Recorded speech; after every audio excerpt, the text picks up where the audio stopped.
Power star आदरणीय बड़े भाई पवन सिंह भैया का आगमन हो रहा है।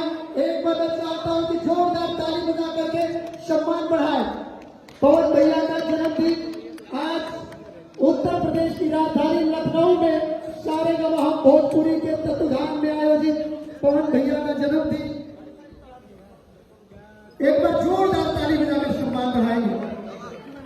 क्या किए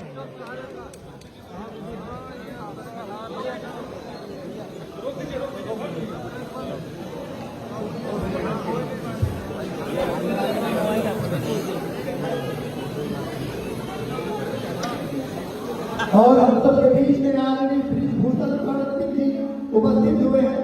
मैं चाहता हूं एक बार दोनों हाथ खड़ा करके जोरदार ताली बजाएं।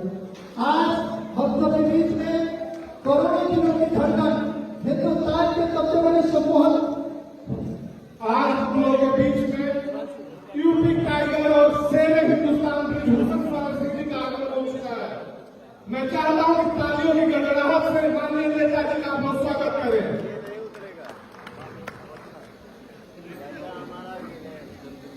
हेलो, हमारे चाचा आ गए, हमारे बर्थडे मन गए। हेलो, हमारे चाचा आ गए। एक बार मैं चाहता हूं कि आप सब जोरदार ताली बजाकर सम्मान बढ़ाएं। हैप्पी बर्थडे भैया। भोजपुरी के सुप्रसिद्ध गायक पावर स्टार पवन भैया आज लखनऊ में उपस्थित हैं। हमारे चाचा जी आ गए, मेरा बर्थडे मन गया। और हम सब के अभिभावक गार्जियन आदरणीय ब्रिजभूषण सिंह जी जो हम सब के आदर्श हैं, हम सब के बीच उपस्थित हैं। आपका सम्मान, आपका अभिनंदन है।